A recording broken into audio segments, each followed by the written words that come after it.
हम लोगों का टॉपिक चल रहा था लिक्विड सोल्यूशन। अब उसी को हम लोग आगे कंटिन्यू करते हैं। तो लास्ट टर्न पे मैंने एक्चुअल में स्टार्ट किया था कोलिगेटिव प्रॉपर्टी। मैंने कहा था जो प्रॉपर्टी सोल्यूट एंड सॉल्वेंट के नेचर पे नहीं डिपेंड करता है, जो प्रॉपर्टी कंसंट्रेशन पे डिपेंड करता है, या फिर जो प्रॉपर्टी इस बात पे डिपेंड करता है number of solute present in a solution, जो नंबर पे डिपेंड करेगा, जो कंसंट्रेशन पे डिपेंड करेगा, वो कहलाता है कोलिगेटिव प्रॉपर्टी। और मैंने इसके रिगार्डिंग आपको कहा था कि हम लोगों को इस चैप्टर में 4 कोलिगेटिव प्रॉपर्टीज कवर करने हैं। पहला क्या था? पहला था relative lowering in vapour pressure RLVP। Second है elevation in boiling point. Third है melting depression in melting point. And fourth है depression in freezing point actual में। फोर्थ है ऑस्मोटिक प्रेशर। तो ये 4 टॉपिक हम लोगों को करने हैं, तो हम लोग स्टार्ट करते हैं। तो हम लोगों का जो पहला जो है टॉपिक उसको स्टार्ट करते हैं। तो first is first colligative property. तो हमारा जो पहला कोलिगेटिव प्रॉपर्टी वो है relative lowering in vapour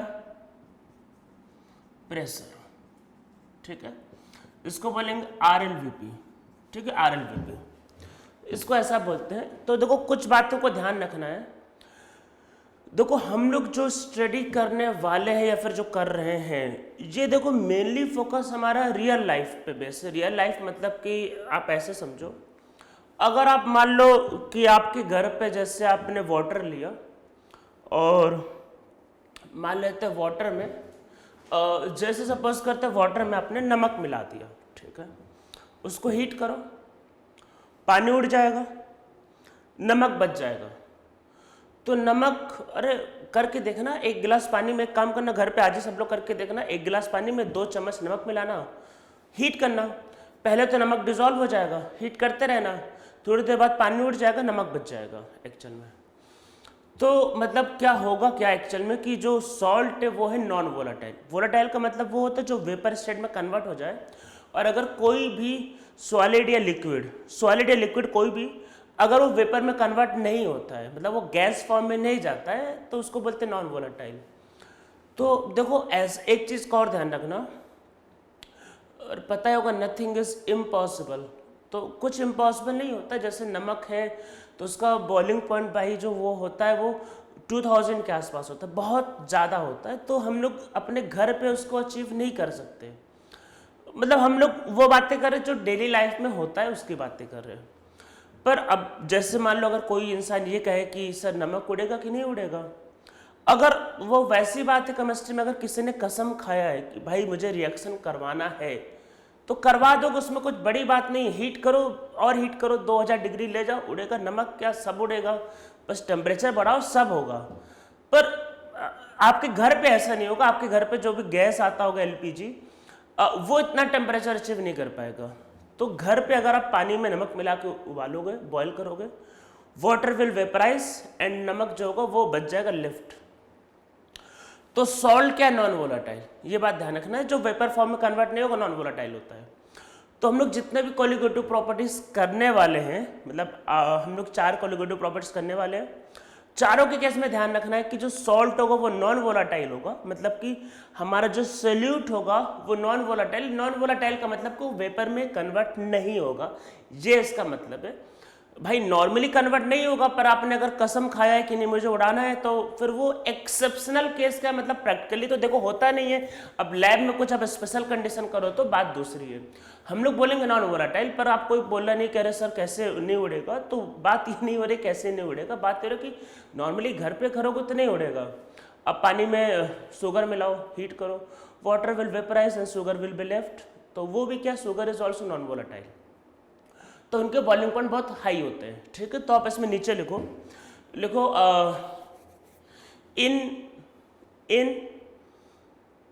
in case of colligative properties, चारों के लिए in case of colligative properties we take non volatile solute. Non volatile मतलब वेपर में नहीं कन्वर्ट होगा, नॉर्मली कन्वर्ट नहीं होगा, मतलब आप घर पे करोगे तो आपका सामने कभी कन्वर्ट नहीं होगा। घर पे जितना चाहो उतना हीट कर लेना, अपने गैस वाले सिलेंडर से तो कभी हो ही नहीं सकता, वो उतना टेम्परेचर अचीव कर ही नहीं सकता वो।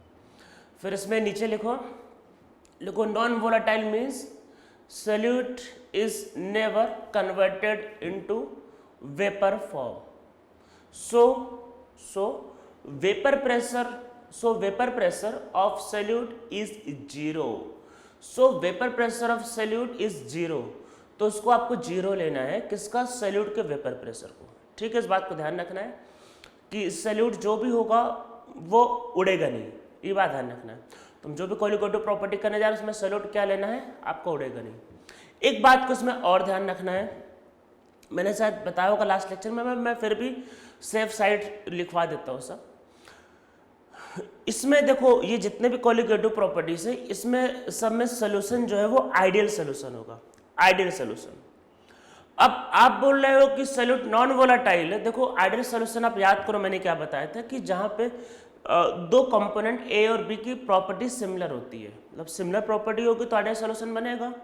आप एक तरफ से कह रहे हो कि सॉल्यूट भाई नॉन वोलाटाइल है और पानी वोलाटाइल है, वाटर इज वोलाटाइल, तो दोनों में कंपैरिजन ही नहीं है, मतलब एक नहीं उड़ा है एक उड़ा है, मतलब बहुत डिफरेंट है उनके प्रॉपर्टी से, तो वो आइडियल सोल्यूशन कैसे बनाएंगे? तो इसमें आइडियल सोल्यूशन सिर्फ तभी बन सकता है जब सॉल्यूट का अमाउंट काफ़ी लेस हो, मतलब कि नॉर्मली जो सोल्यूशन होंगे वो डाइल्यूट सोल्यूशन होंगे, उसमें सॉल्यूट के अमाउंट कम होगा।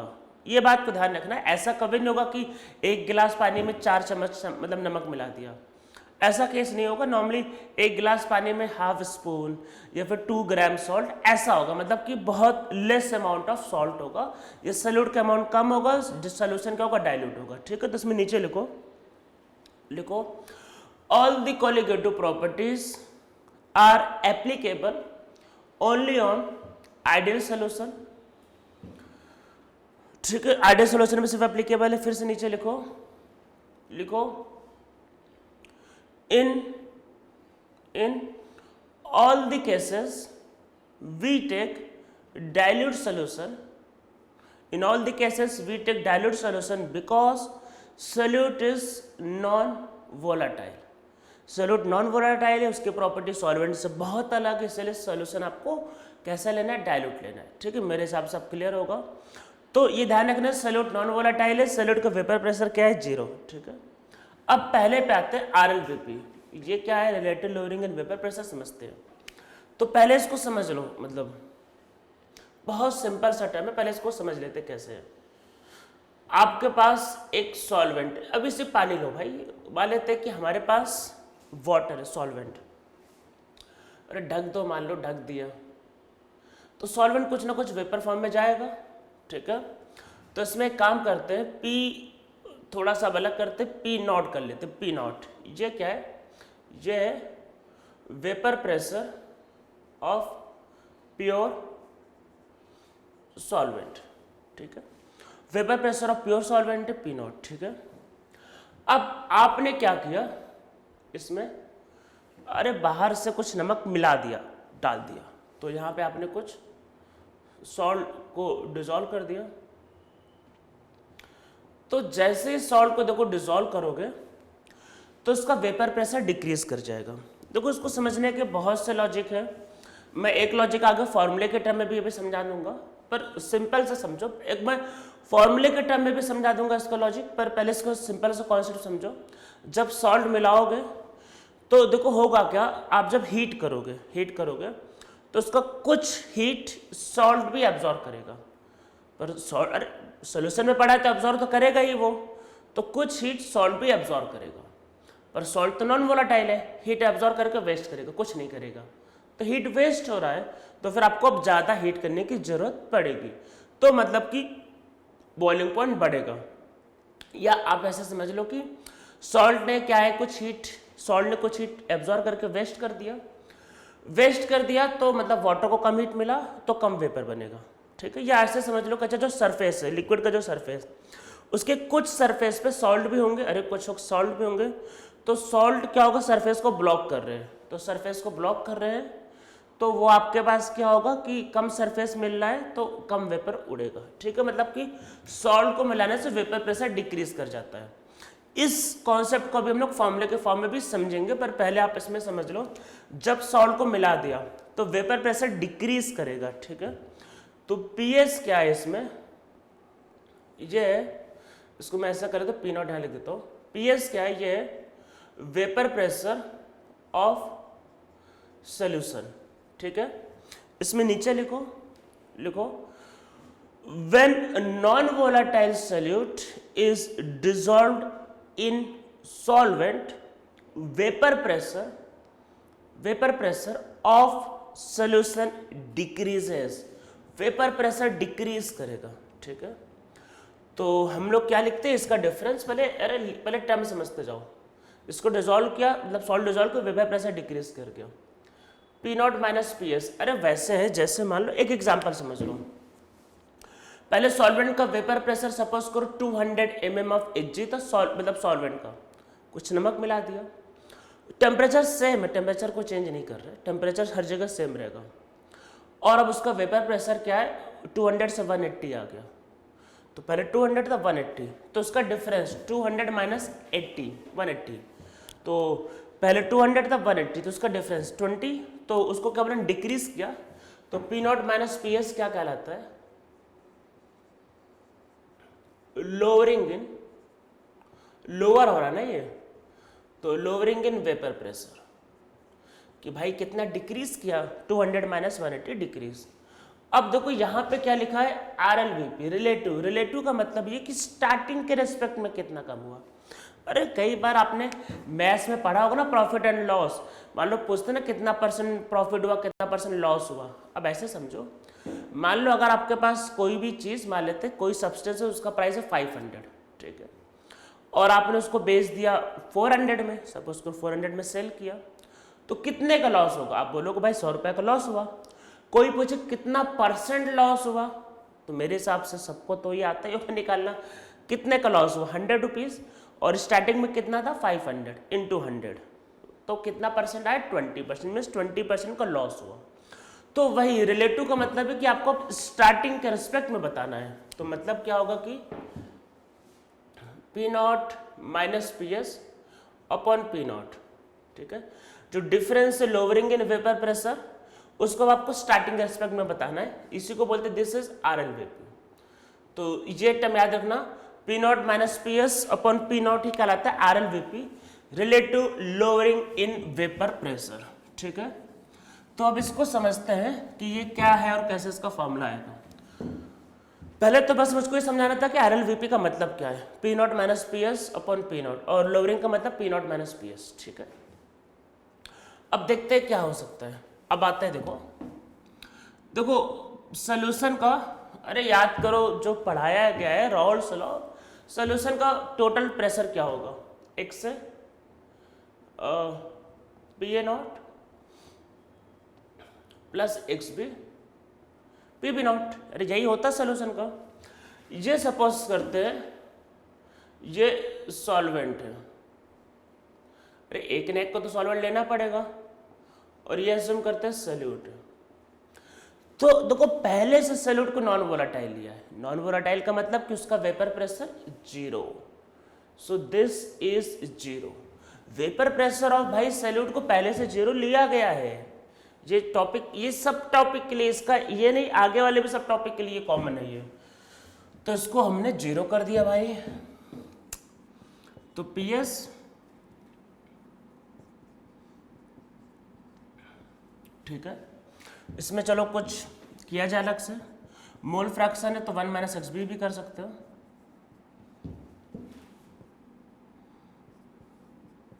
और मल्टीप्लाई करना, रीअरेंज करना, ये आएगा। अरे करके देखो यही आएगा। हाँ एक चीज़ और देखो यहाँ से देखो आपको समझ में आ रहा होगा, वेपर प्रेशर डिक्रीज किया।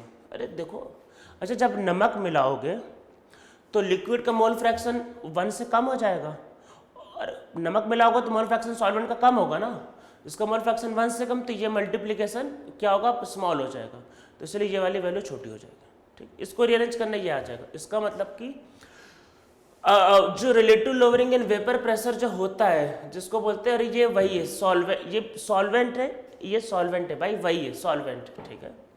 तो वो P not minus P S upon P not ये होता है एक्स बी। एक्स बी क्या है? वो है सैल्यूट का मोल फ्रैक्शन। जितना ज्यादा नमक मिलाओगे उतना ही कम वेपर प्रेशर होता जाएगा। अरे ना ज्यादा नमक मिलाओगे तो डिफरेंस बढ़ता, ज्यादा नमक मिलाओगे तो सोल्यूशन का वेपर प्रेशर कम, तो ये डिफरेंस बढ़ा। जैसे जैसे नमक मिलाओगे वैसे वैसे RLVP रिलेटिव लोअरिंग आपको बढ़ता जाएगा। आप खुद सोचो, नमक मिलाओगे तो वेपर प्रेशर कम होता जाएगा तो डिफरेंस बढ़ता जाएगा, ठीक है। तो ये मोल फ्रैक्शन ऑफ सॉल्यूट के इक्वल होता है। तो ये तो चलो पहला फॉर्मूला है ये। इसमें फिर और क्या होता है, तो चलो और भी कुछ लिखते हैं, किया जाए।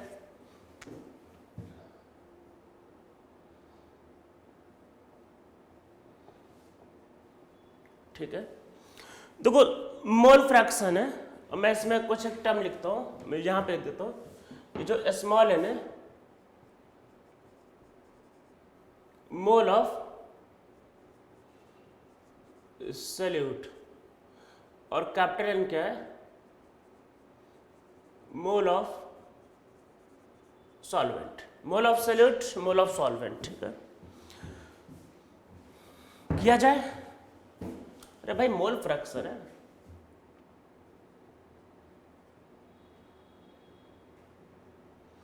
अरे mole fraction of solute n plus, ठीक है।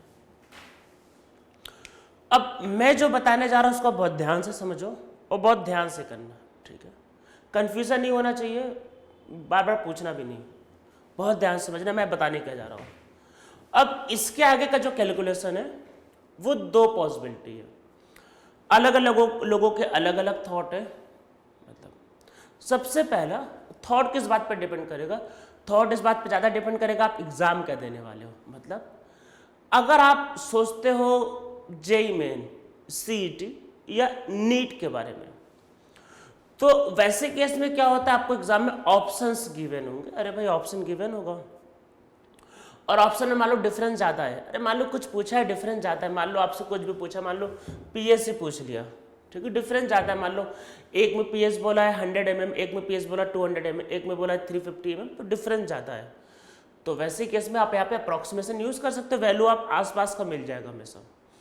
पर अगर आप एग्जैक्ट सॉल्व करना चाहो तो वो एक अलग हो जाएगा। देखो सबसे पहले मैं बता देता हूँ, मैं दो चीज़ों को मैं करना जा रहा हूँ। देखो पहले इसमें देखो कि लिखो नीचे लिखो as solution is dilute, as solution is dilute so solute के मोल सॉल्वेंट के मोल से बहुत कम होंगे, so n plus N will be approximately n। अरे ये छोटा है ना तो इग्नोर हो जाएगा, तो मतलब क्या हुआ, P not minus P S upon P not equal to n by n, ठीक है, ऐसा कर सकते हैं। तो देखो सबसे पहले मैं जो बता रहा हूँ वो सुनो, मैं फिर से एक बार मैं रिपीट करो ये बात। अगर आपका टारगेट नीट हो, नीट मतलब आप नीट की तैयारी करते हो या जेई मेन है या CET, चलो तो ये फॉर्मूला आपके लिए बहुत इनफ है। मतलब मैं अभी और इसमें करूंगा, पर ये आप ऐसा लिख सकते हो ये RLVP, मतलब कि नीट वालों के लिए RLVP ये चलेगा। ऑप्शन में डिफरेंस काफ़ी होना चाहिए। अगर पर मान लो अगर ऑप्शन ऐसा आ गया, मान लो PS पूछा है, एक 100 है, एक 102 ऑप्शन है, एक 103, एक 105, तब ये फॉर्मूला यूज़ मत करना। तब क्या करेंगे मैं वो भी बताऊंगा। तो मतलब ये फॉर्मूला कब यूज़ करना, एडवांस के लिए तो बिल्कुल यूज़ मत करना, एडवांस के लिए तो फॉर्मूला भूल से यूज़ मत करना। एडवांस में नॉर्मली ऐसा क्वेश्चन अरे उसमें आ सकता है भाई, इंटीजर टाइप का होता है, न्यूमेरिकल बेस्ड क्वेश्चन, पॉइंट में लिखना होगा, यहाँ पे अपने अप्रॉक्सीमेशन माना है, गलत हो जाएगा, ठीक है। तो उन सब एग्जामों में चल जाएगा। और तो फिर करना क्या है, अगर वैसा कोई एग्जाम आ गया तब क्या करेंगे, तब भाई सॉल्व करो एडवांस। देखो आपको मैंने कई बार कहा एडवांस क्वालिफाई करना है। मान लो पहली कंडीशन क्या एडवांस वालों की, क्या बताया था कभी, पहली कंडीशन है मैथ्स आना चाहिए। मैथ्स नहीं आता तो एडवांस आपके लिए है ही नहीं, मतलब फिर सीटी और जेई मेन पे फोकस करो, कहाँ एडवांस के बारे में सोच रहे हो। तो ये तो अप्रॉक्सीमेशन यूज़ कर लिया, एडवांस वालों की ये नहीं चाहिए, एडवांस वालों में सही से सॉल्व करो, ठीक है। ऑप्शन में बहुत डिफरेंस होगा तो ये यूज़ करना, बहुत क्लोज ऑप्शन होंगे तब क्या करेंगे वो देखो ध्यान से। तो देखो मैं मैथ्स करने जा रहा हूँ, मैथ्स में क्या होता है, कुछ भी करते रहते आलतू फालतू, कुछ भी ऊपर नीचे करते रहो, आ जाता है आंसर। तो वही हम भी कुछ उल्टा सीधा करते रहते, कुछ ना कुछ आ जाएगा। मैथ्स में तो ऐसा ही चलता है, कुछ करते रहो, इसको उधर मल्टीप्लाई कर दो, इसको उधर मल्टीप्लाई कर दो, स्क्वायर ले लो, ये कर लो, वो कर लो, आ गया आंसर। तो हम भी कुछ आलतू फालतू कर लेते हैं, तो इसको पलट देते हैं।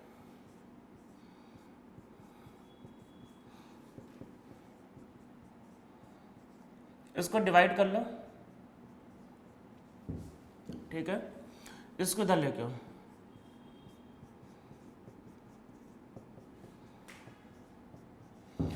भाई ऐसा कर कर मैथ्स, यार मैथ्स में बस ऐसे ही चलता रहता है, मैथ्स में करते रहो। डिवाइड कर लो, वो कर दो, वो कर दो, लो प्रूफ हो गया, आ गया आंसर। तो बस वही मैथ्स से करो, इसको इधर भेजेंगे। अरे ये माइनस वो एलसीएम लेना आता होगा,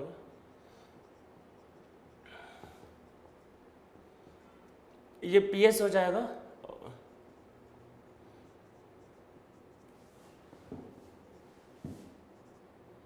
इसको पलट दो, या मैं इसको इधर लिख देता हूं।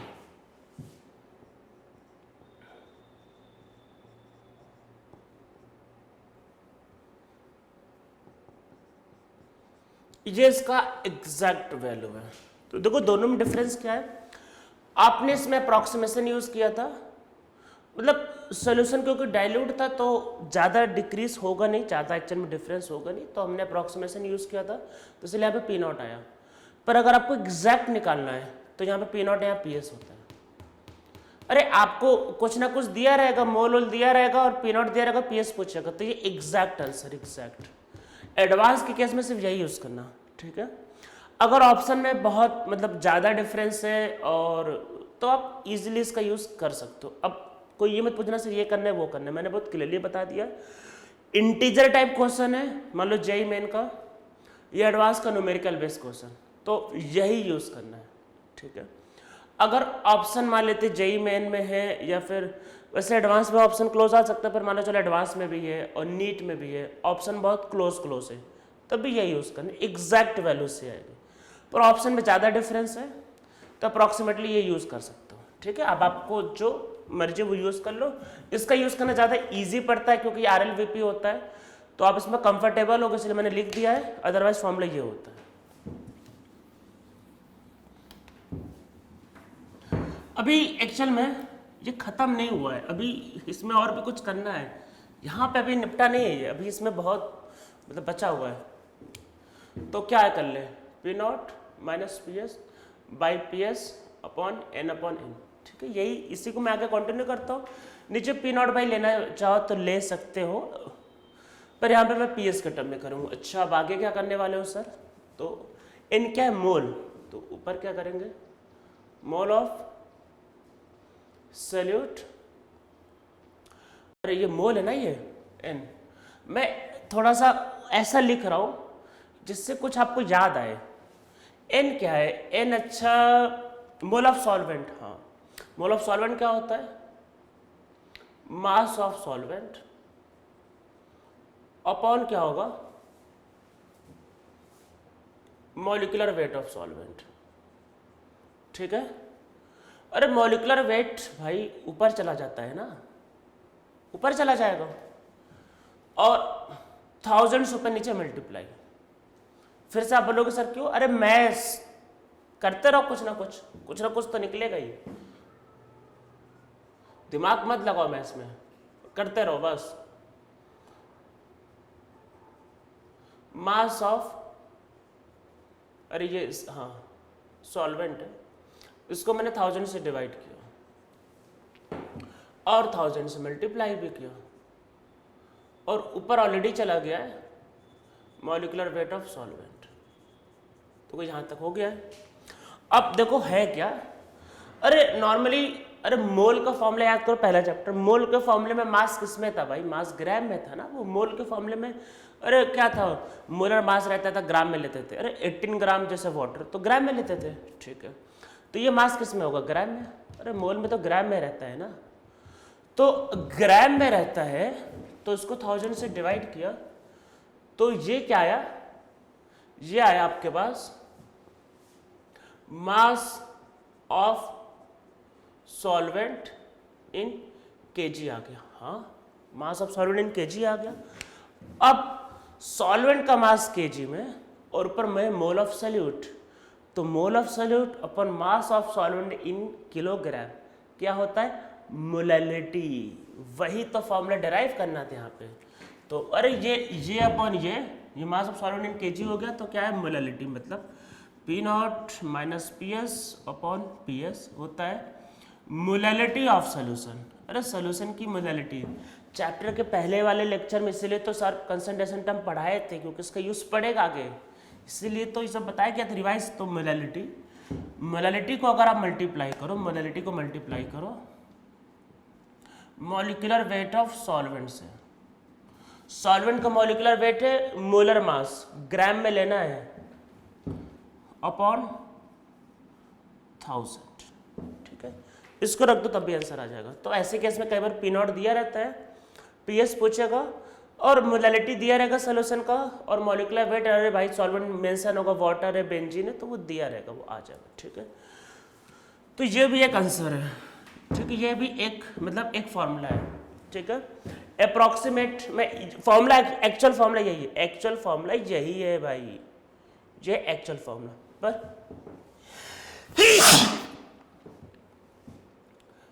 अप्रॉक्सीमेट, अरे अप्रॉक्सीमेट तो मैंने इसको P not minus P S by P not भी लिया था ना, तो अप्रॉक्सीमेट आप बोल सकते हो कि अप्रॉक्सीमेट है ये, अप्रॉक्सीमेट ऑप्शन में बहुत डिफरेंस होगा तब यूज करना।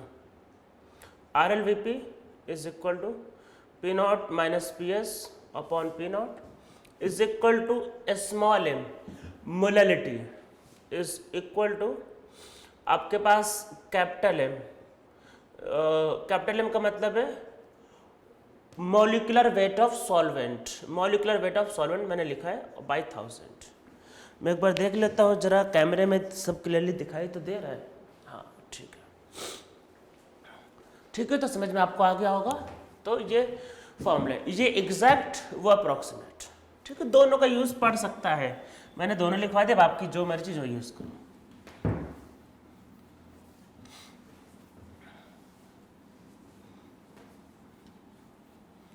तो चलो कुछ क्वेश्चंस को किया जाए। हाँ, क्वेश्चंस को करने के पहले वेंट ऑफ फैक्टर अगर हो गया तो कुछ नहीं।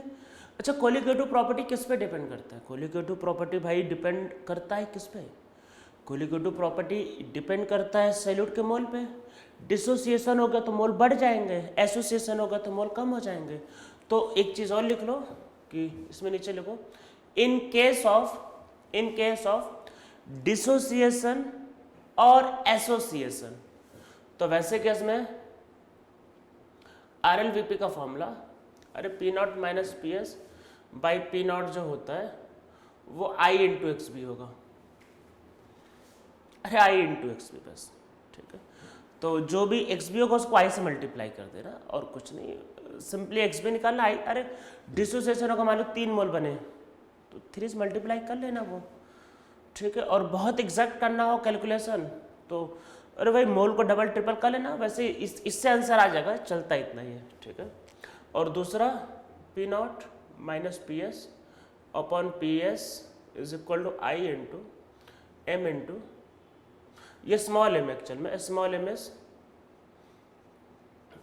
Is molality, capital M means molecular weight of solvent, अरे इसी को तो सॉल्व करके ये सब आता है पूरा, एंड नीचे 1000, मतलब आई से मल्टीप्लाई कर देना। मेरा बस कहने का मतलब ये कि इन केस ऑफ डिसोसिएशन और एसोसिएशन वेंट ऑफ फैक्टर से मल्टीप्लाई करना है, ये बात को ध्यान रखना, ठीक है। तो चलो कुछ न्यूमेरिकल करते हैं। तो मैं कुछ न्यूमेरिकल लेके आया एक्चुअल में मोबाइल में, फटाफट करते हैं। एक्चुअल में मुझे इसके ज़्यादा न्यूमेरिकल याद नहीं है, एक्चुअल में याद तो मतलब हो जाएंगे पर मैं दिमाग कभी लगाने नहीं चाहता एक्चुअल में। तो बस फटाफट 2-3 न्यूमेरिकल लिखो फर्स्ट, मतलब 2-3 ऐसे ही मेरे पास इजी से न्यूमेरिकल थे, मैं फोटो खींच के सीधा ले आया। तो लिखो, पहला लिखो क्वेश्चन लिखो, calculate the weight of urea. Question लिखो सब लोग, calculate weight of urea which must be dissolve in 400 gram of water, so final solution has vapor pressure, so final solution has vapor pressure 2% less than pure water, ठीक है। तो ये question मैं एक बार repeat कर देता हूँ फिर से, वही calculate weight of urea which must be dissolve in 400 gram of water, so vapour pressure of मतलब dissolving 400 gram of water, so final solution has vapour pressure 2% less than pure water, ठीक है। 400 ग्राम, तो बस इसको सॉल्व करते हैं। तो सबसे पहले यूरिया, अरे यूरिया तो पता ही होगा, NH2 CONH2, molecular weight 60। Urea एक कोवेलेंट मॉलिक्यूल, डिसोसिएट नहीं होगा, ठीक है।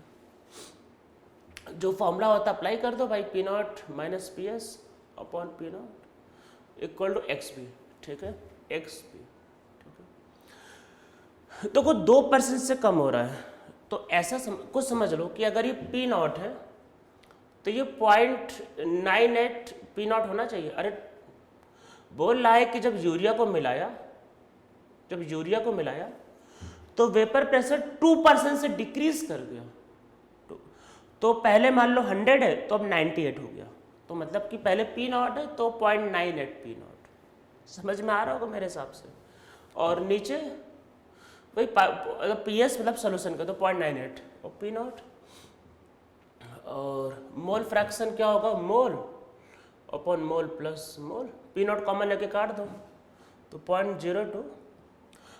मोल पूछा है तो क्या पूछा क्या एक्चुअल मास ऑफ यूरिया पूछा है ना ये, तो मोल निकाल लो, और N और ये सॉल्वेंट है, तो सॉल्वेंट 400 ग्राम है ना, ये 400/18, अरे इसका मोल आ जाएगा। सॉल्व करके N का वैल्यू निकाल लो, सॉल्व करके। मेरे हिसाब से N वैसे काफ़ी छोटा होगा, अप्रॉक्सीमेशन लेना चाहो ले लो, नहीं तो पूरा कैलकुलेट कर लो, उसको मल्टीप्लाई करना, सॉल्व करना, अरे कर लो ये सब, N की वैल्यू निकल जाएगी। और मास ऑफ यूरिया शायद पूछा होगा ना क्वेश्चन में, तो क्या होगा, तो मास ऑफ यूरिया क्या होगा, वो होगा, अरे वही जो भी मोल निकलेगा उसको 60 से मल्टीप्लाई करना, ठीक है। तो जो भी मोल निकलेगा उसको 60 से मल्टीप्लाई करना, आ जाएगा मास ऑफ यूरिया, क्योंकि यूरिया का मॉलिक्यूलर वेट 60 होता है, ठीक है। तो ये समझ में आपको आ गया होगा। तो ऐसे चलो इजी 2-3 क्वेश्चन और कर लेते हुए हैं। और मैंने आप लोगों को कई बार बोला होगा, लिक्विड सॉल्यूशन के भाई क्वेश्चंस बहुत इजी होते हैं, ज़्यादा कुछ दिमाग लगाना होता नहीं है। एक्चुअल में ऐसे क्वेश्चन एग्जाम में आते हैं, ऐसा क्वेश्चन एडवांस में भी आता है, मतलब उसमें कुछ होता ही नहीं तो क्या पूछेगा, मतलब ठीक है। फिर इसमें आगे क्वेश्चन लिखो 10 ग्राम ऑफ, फटाफट लिखो, 10 gram of solute is dissolved in 10 gram of solute is dissolved in 80 gram acetone. Acetone का मतलब है CH3COCH3। Vapour pressure of solution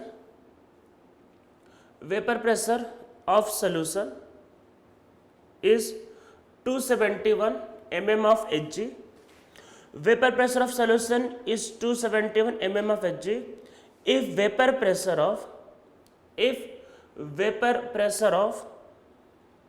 pure acetone is 283 mm of Hg, find molar mass of solute. Repeat करता हूँ question का, 10 gram of solute is dissolved in 80 gram of solvent. Vapor pressure of solution is 271 mm of Hg and vapor pressure of pure acetone is 283 mm of Hg. Find molar mass of solute. तो मैं एक ही line में इसका answer लिख रहा हूँ, ये कुछ करना तो है नहीं। अरे P not minus P S upon P not. Solute का मोलर मास निकालना है तो 10 मोलर मास को ले लो m, 10 मोलर मास को ले लो m। यही तो होता है X B mole fraction. Acetone, acetone का मोलर मास कितना होगा ये? 3 कार्बन है 36, ऑक्सीजन 16 और हाइड्रोजन कितना होगा 6, यही होगा ना मेरे हिसाब से 22 और प्लस 36 तो कितना होगा 58। मेरे हिसाब से 58 आएगा ये।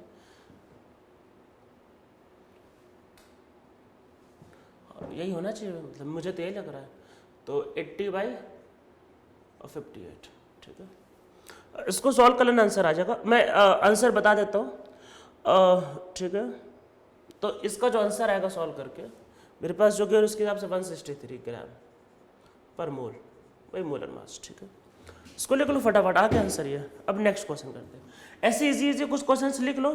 तो और इवन ये जो क्वेश्चन है नीट के लिए और जेईई मेन के लिए तो बहुत ही मतलब सही क्वेश्चन है, उसमें ऐसे ही क्वेश्चन आते हैं।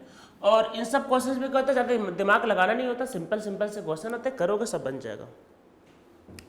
तो नेक्स्ट क्वेश्चन लिखो इसमें लिखो वेपर प्रेशर, लिखो भाई सब लोग, vapour pressure of solute containing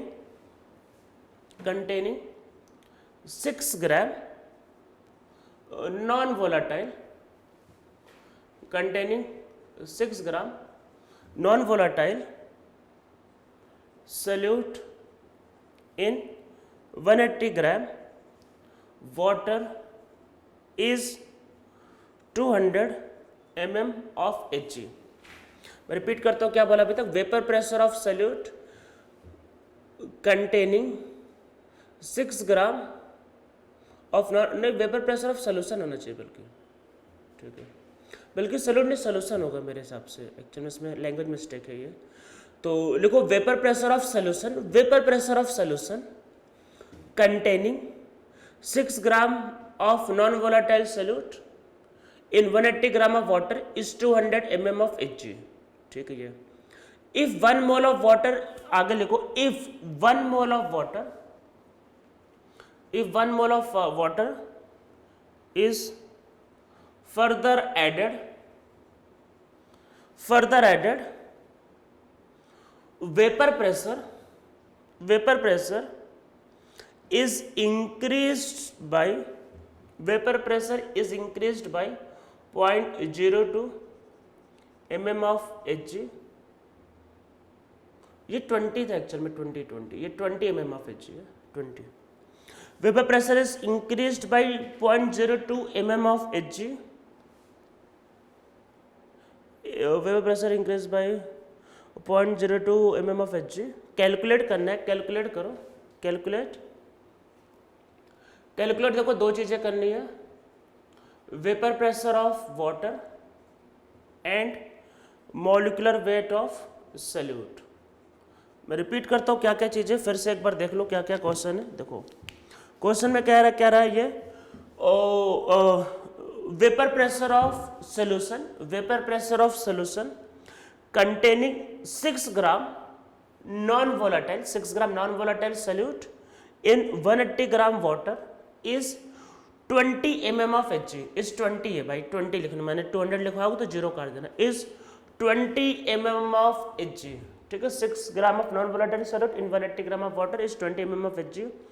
if one mole बोला है, वाटर इज फर्दर एडेड, और ऐड किया, vapour pressure increases by 0.02 mm of Hg, ठीक है, increases by 0.02 mm of Hg। Calculate vapour pressure of pure water and molecular weight of solute, ये calculate करना है, ठीक है। इस टाइप का जो क्वेश्चन जो होता है एक्चुअल में, ये थोड़ा सा बेटर क्वेश्चन है, ये एडवांस के समझ लो, एडवांस का क्वेश्चन है। या फिर जेईई मेन में थोड़ा सा डिफिकल्ट आ गया तो वैसा, ठीक है।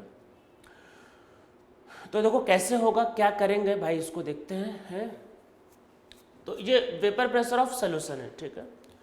तो देखो सल्यूट को P0 मान लेते हैं, तो देखो क्या होगा, अरे सॉल्वेंट को P0 मान लेते हैं, तो P0 माइनस 20 अपॉन P0, अरे यही तो रहता ना इक्वेशन, P0 माइनस 20 और P0,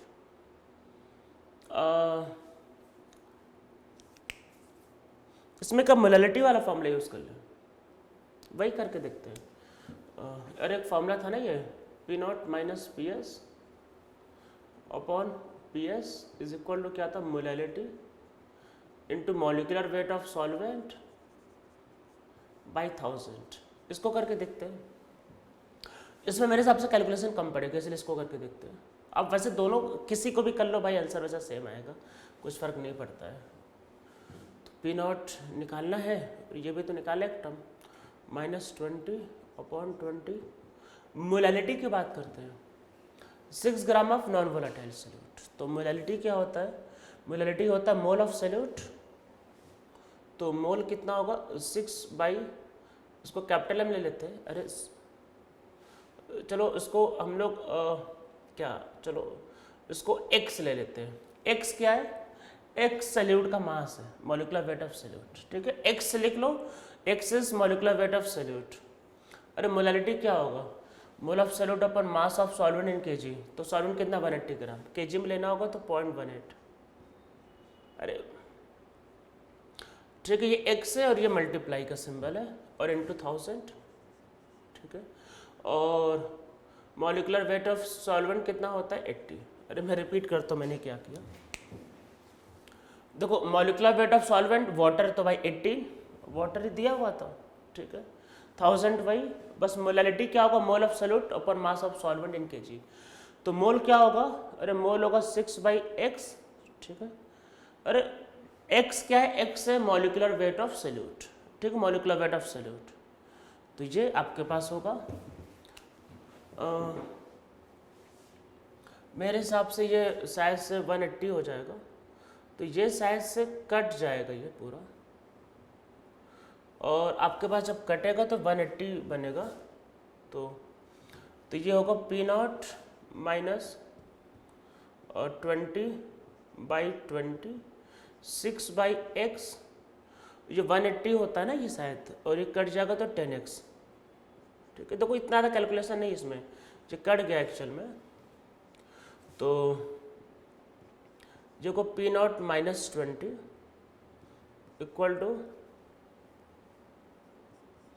12/x, मेरे हिसाब से ही आएगा इसका आंसर, ठीक है। मतलब आंसर नहीं, सॉरी, पहला इक्वेशन, ठीक है। अब देखो आगे क्या कह रहा है, बोला कि 1 मोल वाटर को फर्दर ऐड किया तो इतने से इंक्रीज किया, बोला ना वेपर प्रेशर 0.02 mm से इंक्रीज किया, ठीक है। तो दोबारा इसको लिखते, देखो क्या होगा, पी नॉट इंक्रीज किया था 20.02, अरे 0.02 इंक्रीज किया ना ये अपॉन 20.02। मोलैलिटी निकालना है, मोलैलिटी निकालना है इसमें। तो आपने क्या किया एक्चुअल में, उसमें सॉल्वेंट मतलब ऐड किया, वाटर ऐड किया, तो वाटर का अमाउंट बढ़ गया इस बार। ये तो सेम ही रहेगा, तो 6/x एक्चुअल में। और वाटर को बढ़ाया ना 1 मोल, मतलब 18 ग्राम बढ़ाया है, मतलब 190, मतलब पहले 180 ग्राम था, 18 ग्राम बढ़ाया तो 198 ग्राम, मतलब कि ये हो गया 0.198। और उसका मॉलिक्यूलर वेट 18 और इंटू 1000, तो 198 होगा ना ये। तो जब आप इसको इससे कट करोगे, अरे तो ये 11 आएगा इस बार, ठीक है। तो ये क्या होगा, पी नॉट माइनस 20.02 अपॉन 20.02, और ये क्या होगा 6x/11। ये 2 और ये 1, वो इक्वेशन 1 है, मतलब ये इक्वेशन 1, ये इक्वेशन 1, इक्वेशन 2, दोनों को डिवाइड कर लो, सबसे अच्छा यही है। तो 1 को 2 से डिवाइड कर लेते हैं। तो डिवाइड करने पे क्या होगा, उधर वाला क्या है, पी नॉट -20, नीचे वाला क्या होगा, पी नॉट माइनस 20.02। ये नीचे ये ऊपर चला जाएगा, तो ऊपर हो जाएगा 20.02, ठीक है। और डिवाइड करोगे तो वो है 12/x, और ये होगा 6/x, मतलब ये बल्कि 6/11x मान लो। तो x देखो ये x से x कट जाएगा, ये भी कट जाएगा, 2 होगा, ठीक है, ये 2 होगा ना ये, और 11 ऊपर चला जाएगा, ठीक है। इसको मतलब क्या होगा टर्म, मैं याद एक बार और लिख देता हूँ, P not minus 20 upon P not minus 20.02, ये ऊपर चला जाएगा तो ये 22 आएगा मेरे हिसाब से, 11 ऊपर जाएगा ये अपॉन 20.02। इसके आगे आप कैलकुलेट कर लेना। अरे पी नॉट एक ही अननोन बचा है, कैलकुलेट करना।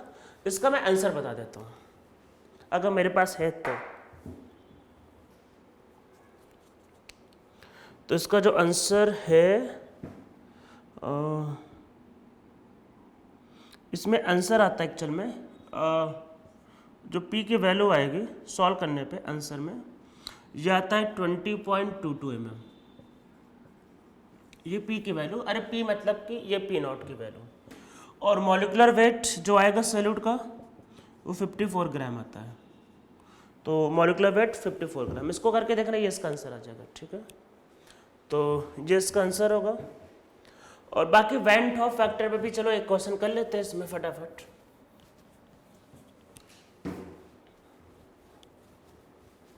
तो मैंने लॉजिक तो बता दिया है, आप इसको ट्राई कर लेना, ठीक है, ये आंसर आ जाएगा। फिर आगे इसमें क्वेश्चन है आपके पास वेंट ऑफ फैक्टर का क्वेश्चन। चलो भी वेंट ऑफ फैक्टर नहीं करते, आगे कुछ और सीखते हैं। आगे एक वेंट ऑफ फैक्टर होगा तो आइस मल्टीप्लाई करना ना, इसको लास्ट में 1-2 क्वेश्चन कर लेंगे इसमें। तो अब आगे इसमें लिखते हैं आपका एक्चुअल में ओस्टवाल्ड वॉकर, वॉक करने वाला वॉकर एक्सपेरिमेंट, ओस्टवाल्ड मतलब वॉकर एक्सपेरिमेंट। तो एक एक्सपेरिमेंट है कुछ वेपर प्रेशर के रिलेटेड, इसको समझो। एक चीज ध्यान रखना,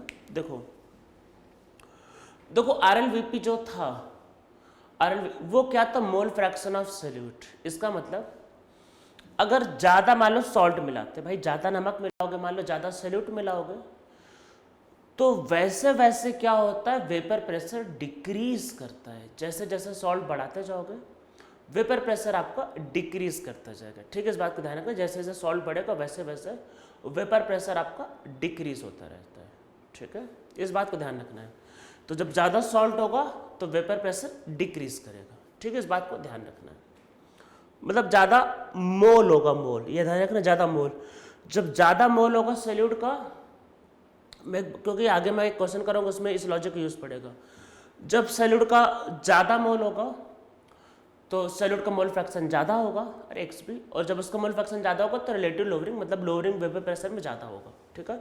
मोल पर डिपेंड करता है, मोल पे, इस बात को ध्यान रखना। अभी चलो पहले एक्सपेरिमेंट समझ रहे हो, एक डायग्राम ड्रॉ कर लेते हैं।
ये सॉल्ट है, ये एनहाइड्रस सॉल्ट, मतलब इसमें पानी नहीं होना चाहिए।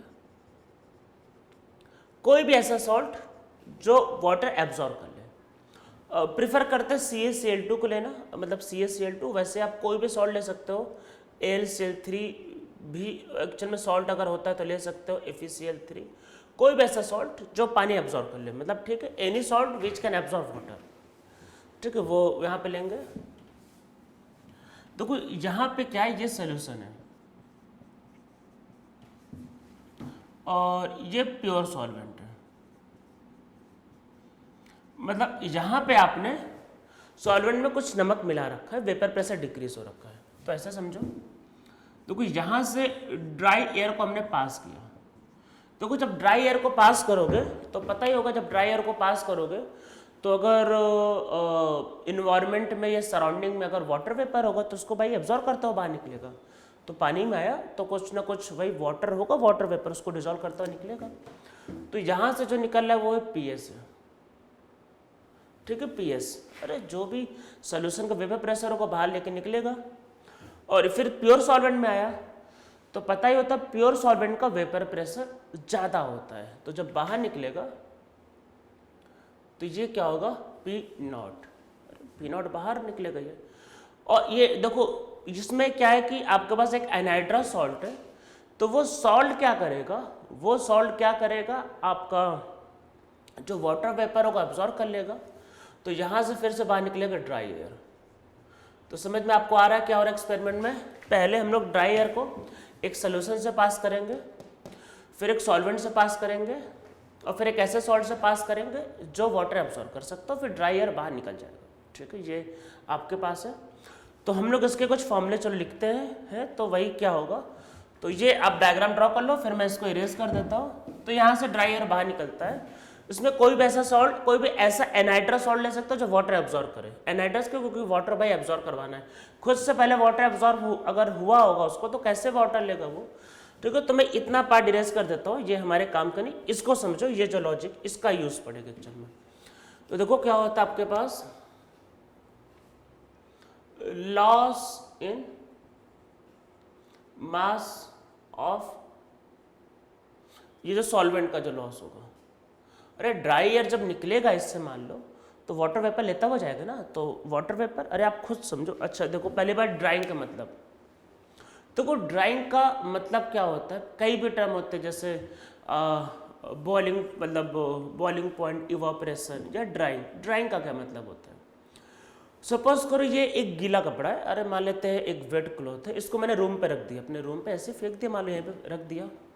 तो अच्छा ये कपड़ा एक हफ्ते बाद, एक महीने बाद चलो सूख जाएगा कि नहीं सूखेगा, सूख जाएगा, ये तो सबको पता है। क्यों सूख जाएगा, क्या यहाँ पे सनलाइट आ रही है, क्या यहाँ पे आपने इसको हीट किया है। अरे रूम में भाई बंद है, कहीं कोई सनलाइट नहीं आ रही, क्या इसको आपने हीट किया, नहीं किया, फिर कैसे सूख गया।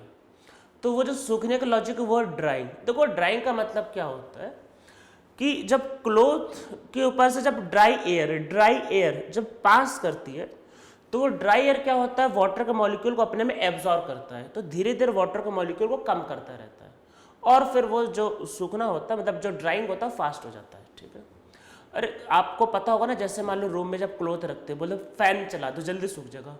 अरे फैन चलाने से क्या हो, फैन चलाने से उल्टा। तो आप खुद सोचो, आप अच्छा सनलाइट में आराम सोचो, सनलाइट में कपड़े क्यों डालते हैं, सनलाइट में हीटिंग करते हैं, हीटिंग से सूखता है कपड़े। ठीक है, ये सबको पता है कि वहाँ गर्म होता है, पानी उड़ जाता है। अच्छा जब रूम में आते हैं तो पंखा चलाने से कपड़े सूखते हैं। तो सोचो आप तो उसको ठंडा कर रहे हो, अगर आप वैसे सोचोगे ठंडा करने से कपड़ा कैसे सूख सकता है। और इवन ये तो मतलब मान लो आपके घर पे काम वाली बाई आती है, मान लो उसको भी पता होगा कि भाई पंखा चला दो जल्दी सूख जाएगा, उसको भले ही इवापोरेशन और उसको ड्राइंग से कोई लेना देना ना हो, पर उसको भी पता है पंखा चला तो कपड़ा जल्दी सूखेगा। क्यों, आप जब फैन ऑन करोगे तो एयर का सर्कुलेशन फास्ट होगा, तो क्लॉथ के ऊपर से जल्दी जल्दी एयर गुजरेगा, तो ज़्यादा वाटर एब्जॉर्ब करेगा, तो जल्दी सूख जाता है। ये इसका लॉजिक है वो। अब मैं आपको फिर से एक कुछ बातें बताता हूँ जो आप रियल लाइफ में फील करते होगे। मान लेते हैं एक वेट क्लॉथ है, मतलब गीला कपड़ा है, और मान लेते हैं बाहर बारिश हो रही है, बहुत मतलब बारिश हो रही है 3-4 दिनों से लगातार। आपने उस क्लॉथ को अंदर लाया, कमरे में लाया, फैन चालू किया, फैन ऑन किया, तब भी देखो जब रेनी सीजन होगा तो वो क्लॉथ हो सकता है सूखने में 2 से 3 दिन का टाइम लगे। ऐसा इसलिए होता है, ऐसा होता है एक्चुअली में, आप करके देखना। अगर बहुत लगातार बारिश हो रही है तो कपड़े बाहर तो छोड़ो, अंदर भी फैन चलाने पे भी नहीं सूखते हैं। क्यों नहीं सूखते, क्योंकि देखो ऑलरेडी क्या है कि जब रेन मतलब बारिश हो रही है तो ऑलरेडी एटमॉस्फेयर में बहुत ज़्यादा वाटर वेपर है, और बहुत ज़्यादा वाटर वेपर होने की वजह से क्या होता है कि ऑलरेडी वो सैचुरेटेड मतलब कि उसमें ऑलरेडी बहुत ज़्यादा वाटर वेपर है। तो अब समझो अगर एयर मतलब वो ड्राई एयर नहीं है, उसमें ऑलरेडी वाटर वेपर, वो वेट एयर है, तो अगर वेट अगर अगर अगर वेट एयर जो होती है अगर वो क्लोज से निकलेगा तो पानी एब्जॉर्ब नहीं करेगा क्योंकि ऑलरेडी वो वेट है वो, या फिर निकालेगा भी तो बहुत कम वाटर निकालेगा। तो इस वजह से क्या होता है क्लोथ को सूखने में बहुत ज़्यादा टाइम लगते हैं। इसलिए रेनी सीजन में क्या होता है आप क्लोथ को बाहर क्या अंदर भी अगर आप रखो 2 दिन 3 दिन लगातार फैन भी ऑन करो तब भी वो जल्दी ड्राई नहीं होते। क्यों? क्योंकि जो एयर होती है वो ऑलरेडी सेचुरेटेड होती है, उसमें ऑलरेडी वाटर वेपर होते हैं। तो वो क्या होता है कि भाई क्लोथ से पानी नहीं निकालते। और वही जब विंटर का टाइम पता चला विंटर टेम्परेचर भले ही 5 डिग्री है पर क्लोथ डालो, फैन चालू करो, सुबह क्लोथ डालो, शाम तक पूरा का पूरा क्लोथ सूख जाएगा, बिल्कुल एक बूंद पानी नहीं बचेगा। क्यों? क्योंकि विंटर के टाइम पे शायद आपको पता हो एयर जो होती है वो ड्राई होती है, ड्राई एयर। अरे विंटर के टाइम पे पता होगा ना कोल्ड क्रीम लगाते हैं, कोल्ड क्रीम इसीलिए लगाते हैं ड्राई एयर से बचने के लिए लगाते हैं। कोल्ड क्रीम का काम क्या होता है वो आपकी बॉडी पे एक लेयर लगा देता है, चढ़ा देता है, तो जो ड्राई एयर से आपकी बॉडी को बचाता है। अदरवाइज अगर ड्राई एयर आपकी बॉडी से पास करेगा, और देखो ड्राई एयर अगर आपकी बॉडी से पास करेगा तो आपके बॉडी का जो भी वाटर है वो एब्जॉर्ब कर लेगा, तो आपकी स्किन पे पानी की कमी हो जाएगी जिसकी वजह से स्किन फटने लगते हैं। एडवर्टाइजमेंट आता रहता है ना कि सर्दियों के लिए कोल्ड क्रीम, वो यही सब काम है। वैसलिन क्या करता है मान लो बचाने का काम, मतलब वही प्रोटेक्टिव लेयर है वो। तो और फिर बोलोगे सर विंटर में एयर ड्राई क्यों हो जाता है? अरे विंटर में टेम्परेचर कम होता है, टेम्परेचर जब कम होगा तो जो वाटर वेपर जो होते हैं वो कंडेंस हो जाते हैं। अरे देखा होगा ना सुबह सुबह ड्यू रहता है, अरे फॉग वो एयर में ड्यू क्यों होता है? जब टेम्परेचर कम हो जाएगा तो एयर का तो जो वाटर वेपर होगा वो कंडेंस हो गए, तो एयर में वाटर नहीं बचे। समझ में आया? एयर के वाटर कंडेंस होगा, एयर में वाटर नहीं बचे, तो वो ड्राई एयर है। विंटर में ड्राई एयर रहता है, उसमें वाटर वेपर होता ही नहीं क्योंकि सब कंडेंस हो जाते हैं। अब वो ड्राई एयर अगर मान लो आपकी बॉडी से गुजरा तो आपकी बॉडी का वो मतलब वही वाटर एब्जॉर्ब कर लेगा, तो आपकी स्किन फट सकती है। या फिर मान लो क्लोथ है, गीला क्लोथ रखो, एक दिन में पूरा का पूरा कपड़ा सूख जाएगा। तो विंटर में आप क्लोथ रखोगे फैन ऑन करके, टेम्परेचर भले ही लो है 5 डिग्री है, तो क्लोथ सूख जाएगा सुबह से लेकर शाम तक। और रेनी सीजन में रखो 2 दिन रखो 3 दिन रखो नहीं सूखता। तो मतलब कि इस बात पे ज़्यादा डिपेंड करता है कि मतलब वाटर में पहले से कितना वाटर वेपर प्रेजेंट है। मैं ये सब बातें इसलिए बता रहा हूँ क्योंकि इसमें लॉजिक का यूज़ पड़ेगा। सबसे पहले वो ड्राई एयर है, ठीक है। तो ये जब निकलेगा तो इसका पीएस मतलब कि एयर के अंदर कितना वेपर प्रेशर है, पीएस आ गया। पीएस मतलब कि जो सोल्यूशन का वेपर प्रेशर वही आ गया। तो देखो क्या होगा आपके पास प्रोपोर्शनल होगा, मतलब कि loss in mass of solution. Solution का जो मास होगा वो किसके प्रोपोर्शनल होगा? पीएस के। अरे पीएस का मतलब क्या है? Vapour pressure of solution. अरे सोल्यूशन के वेपर प्रेशर के प्रोपोर्शनल होगा।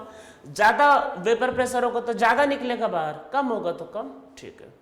अब सॉल्वेंट का समझो, इसमें सारा का सारा जो ट्विस्ट है वो सॉल्वेंट का ही था एक्चुअल में। तो क्या होगा? Loss in mass of solvent वो है P not minus P S. P not minus P S, हाँ देखो ऐसे समझो ये बाहर निकलते वक्त पी नॉट है पर पी एस पहले से भी तो प्रेजेंट है, तो उसका डिफरेंस ही तो एब्जॉर्ब हुआ होगा।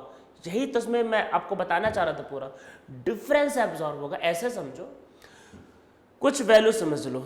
जब मान लेते हैं कि जब यहाँ से जब सॉल्वेंट निकल रहा था, मतलब जब यहाँ से क्या एयर निकला, तो उसमें मान लेते हैं कि जो पी एस है मान लेते हैं, मतलब वेपर प्रेशर मान लेते हैं कि 100 mm ऑफ एच जी है, ठीक है। यहाँ से जब बाहर निकला मान लेते हैं 110, मतलब 110 110 mm of H G. Already 100 आ रहा है और 110 निकल रहा है, तो डिफरेंस तो 10 का हुआ ना भाई। जो यहाँ से लॉस होगा मास का तो 10 का होगा, तो P not minus P S जो होगा वो 10 का होगा, मतलब 10 का डिफरेंस, ठीक है, ध्यान रखना।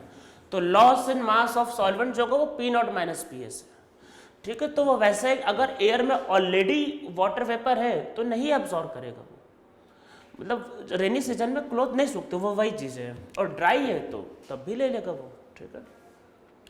और क्या होगा? Gain in mass of salt. अरे लास्ट में जो सॉल्ट रखा था वो पी नॉट। अरे पी नॉट होगा जो सॉल्ट एब्जॉर्ब कर लिया था ना पूरा पानी, तो उसका जो गेन होगा वो पी नॉट होगा। तो आप ऐसा इसमें लिख सकते हो। ऐसा एक्सपेरिमेंट में कई बार क्वेश्चन आ जाता है कि सॉल्वेंट ने इतना मास लॉस किया, सोल्यूट ने इतना लॉस किया, तो बताओ क्या। तो आप इससे रिलेट करना चाहो, देखो P not minus P S upon P S, ये क्या है, loss in mass of solvent upon क्या है,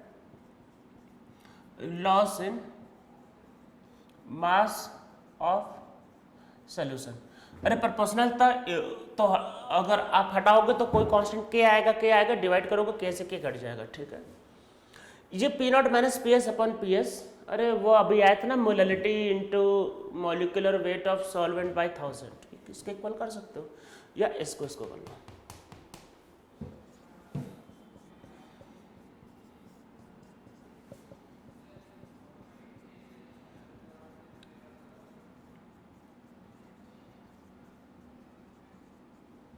upon gain in mass of salt, ठीक है। तो ये हमारे फॉर्मूले आएंगे बस, ठीक है। अभी इतना ही करते हैं, इस पे बेस एक क्वेश्चन मैं नेक्स्ट लेक्चर में करता हूँ, ठीक है। तो आज के लेक्चर में इतना ही करते हैं, इस पे बेस एक क्वेश्चन नेक्स्ट लेक्चर में करते हैं।